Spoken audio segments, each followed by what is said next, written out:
everybody, I'm Tyler Edlin, illustrator, concept artist, and instructor.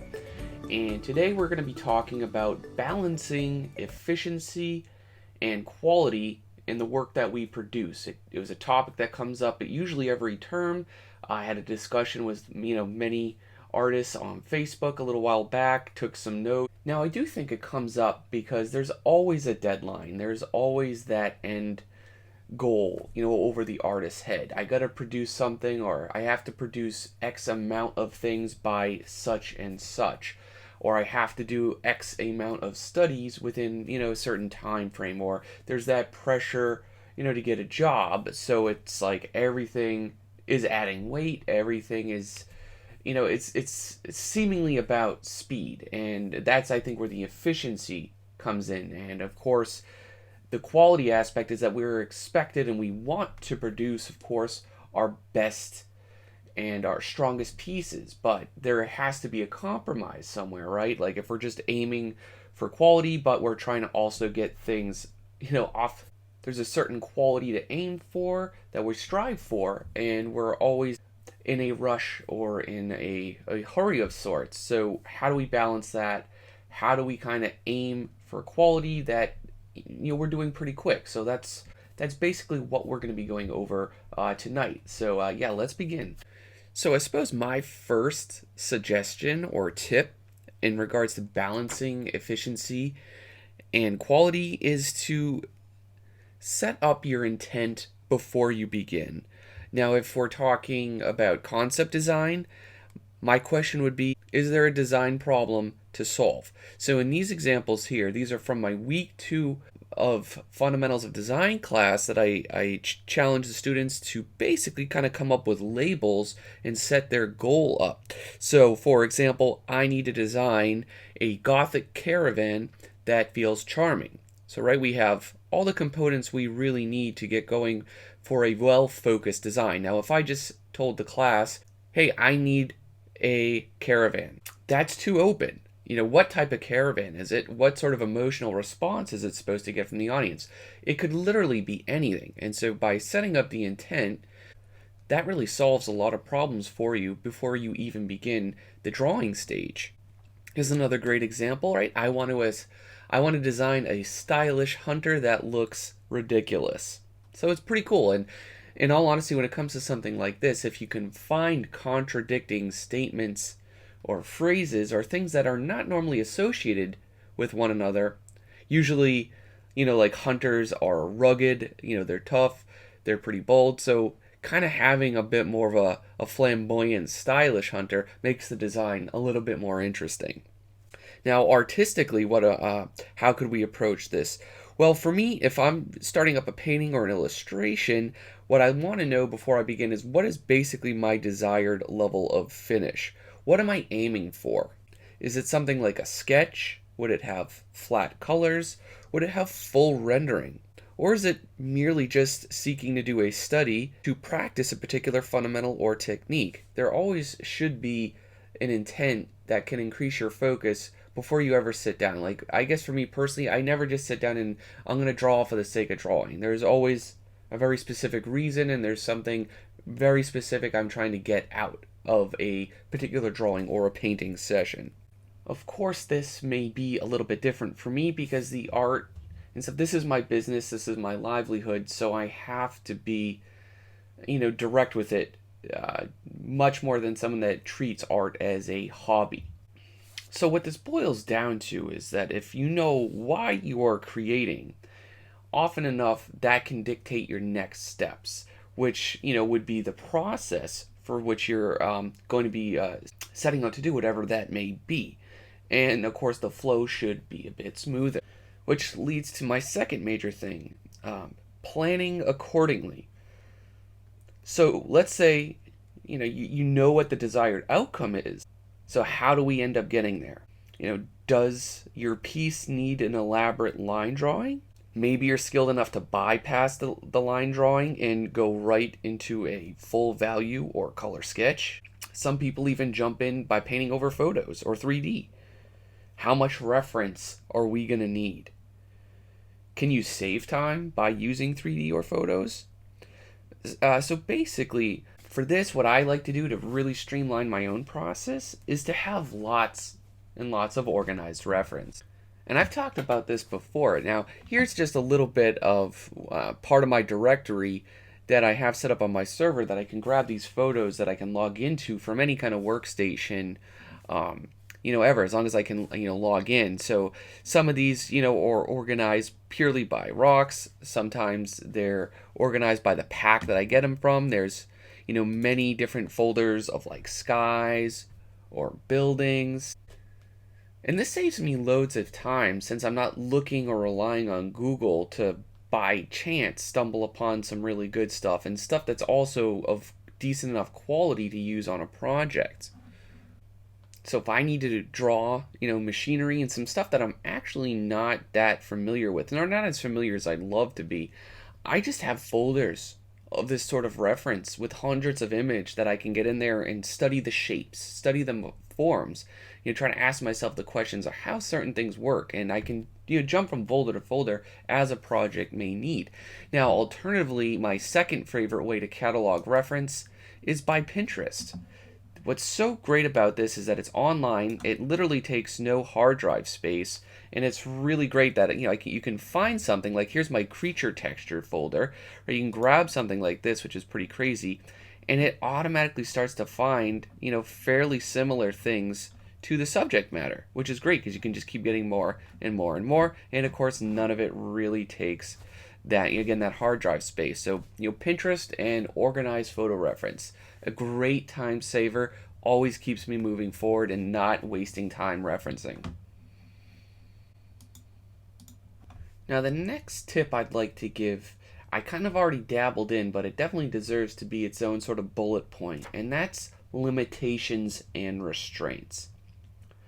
Now, this is a lot easier on a professional job where clients actually provide me with the art direction, the style guides, and the problems to solve. And here's one such example. Recently, I had to design a futuristic sort of sci-fi, a clean sci-fi sort of goalpost for this cyber sort of game. Now, that was all laid out. Even the basic shape was laid out by the client. All I had to do was all the set dressing. Often the clients aren't really artists themselves, so they'll provide something like a very simple basic sketch or maybe even a very simple 3D block up, and you just got to use the design skills to kind of bring their vision to life. And this is where I see in a lot of my students' work that I feel that they could be more efficient with setting their own restraints on studies and personal pieces, in a way kind of like we looked at with those earlier examples. Basically, the problem is there's a lot of fumbling on too much creative freedom. The anything goes approach is just fairly unfocused, and it sets you up for a lot of backpedaling, potentially losing that forward momentum. And that's what this discussion is about, right? Minimizing the backpedaling and always kind of keeping that step forward. So another example, if like I'm designing a bunch of houses or coming up with a new architectural style, I set up those restraints. Now this is for a personal project, but so before I do that, I kind of make myself the client, and I'm like, okay, we need stilt house. We need it kind of based off Norwegian and Polynesian houses. My shapes will primarily be built from ellipses and triangles, so I'm avoiding anything kind of square and blocky.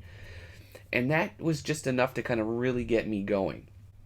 So in my opinion, if you're someone that struggles with time management, or somebody that often is fairly indecisive with what your decisions are in regards to your art or your design, set up some parameters for yourself and imagine that you're your own client and you need to kind of please a bit of a higher authority on what you're going to create, and that can help dictate some of those decisions that come your way in the process.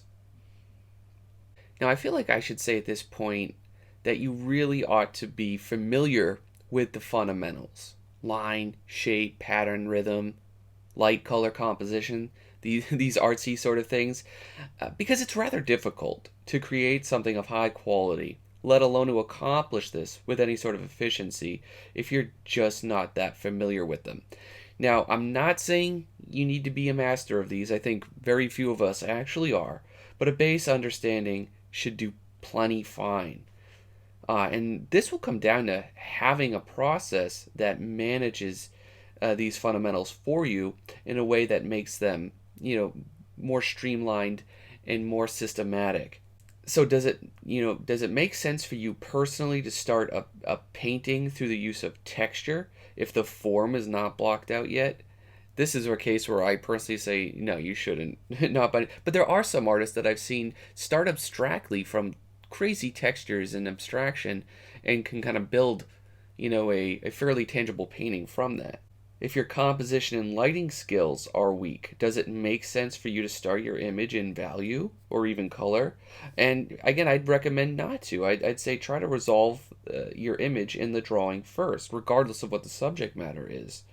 And so here again on my screen, I just have a little bit of a process that I basically go through in some kind of form or another for every image I create. And that's why idea always is at the first step, and the final polish is always last.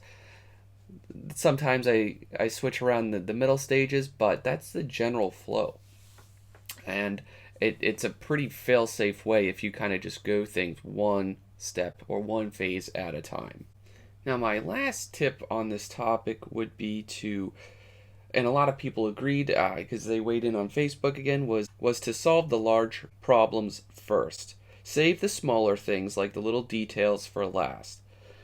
I personally feel it's easier to block out a scene as fast as possible first, and then let everything else fall into place afterwards. Solve your major problems, the design needs, and then aim for those details.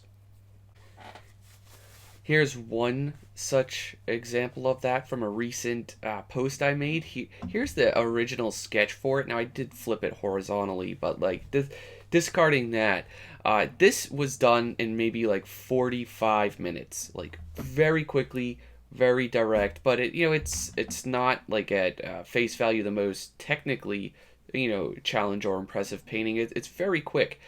Now, to get to the finish that I have up here, that took, maybe another 8 or 10 hours on top of that. So again, if we were to flip and really compare them, a lot of, everything was fairly solved. I did alter the composition. I did the rocks, the style of rocks kind of evolved, and I did add some ruins, but the basic idea, the lighting, and the overall composition actually did remain the same. I just switched some of the components down, and again, I wasn't worried about the individual ripples, or I'm not even really worried about the texture of like the rocks here, or the sand for that matter, but I figured it out first as a whole picture, and then got into the nitty gritty as I went. Now, on a more current example, something I'm working on, right now, for example, here's my first sort of pass, at my brush sauce entry. Again, there's more info in the Discord. This was done at this stage in about 2 hours. So again, I like to kind of figure everything out, block in lighting, block in shapes. There's absolutely no detail. There's still no facial features or shading under the arm, for example, no teeth, right? I need to figure out what the line's doing, what the shapes are doing, and what a lot of the forms are. Now fast forward this about 6 or 7 more hours, and there we go. Like, again, nothing really changed. I mean, I zoomed out ever so slightly, but most of the image is really the same, and I was using all those hours to really perfect some of the details that I do have in there. Not all of them are there. A lot of the brush work, and it was mostly comes down to finesse and fine tuning on a very micro scale. I'm not sure how much longer this is even going to take me at this point, but it goes to show you like a lot of the heavy lifting is solved and resolved in the first initial stages. Everything else, I can go on autopilot and just labor over those smaller things as necessary. Guys, that kind of wraps up my video here for balancing quality versus efficiency. And I think, again, to sum this up, it comes down to having a tried and true process, being resourceful, and smart with your individual decision making. Speed will come in time, and I don't think it's something that you should overemphasize if you are a student. Focus on that quality over that speed and efficiency. If you have any other questions on this subject or you'd like to weigh in, I of course would love to hear from you. Now, the other thing I'd wanted to mention at the end of this video is that I got word that Patreon is kind of changing their policies the 1st of May in regards to how much revenue they're going to take and stuff from the creators. So I can get, if I make one, basically now I can get grandfathered in and kind of take the benefits that they currently have. So I'm not really prepped at all to really set one of those up. I wasn't even really planning one, but I want to consider what's in my best interest. So what I'm going to do is actually just probably set one up next week. It'll just be like a donation thing for the channel. And that's really all I'm going to leave it. But of course, if you have any ideas, if some of you are patrons of other artists and like the content they do or have some ideas based off what I provide, I'm open to anything, and I'd love to hear from you on that subject as well. But until then, I'll catch you guys next time, and take care. Thank you for checking out my video. You can support the channel if you'd like by subscribing, liking, or commenting on my videos. You can find me on the web on Facebook, ArtStation, and Instagram. Those are the social media outlets I utilize. I also teach 2 courses at the Computer Graphics Masters Academy, Architecture Design and the Fundamentals of Design. Feel free to check those out. Now, if the classes aren't for you, I also teach one-on-one. Join the hundreds of students around the world for one-on-one learning, and for more info, just send me an email. Also, feel free to join the Brush Sauce Discord community. There's links below. It's fun. We do weekly hangouts. There's the challenges, and it's a great place to make friends. Take care.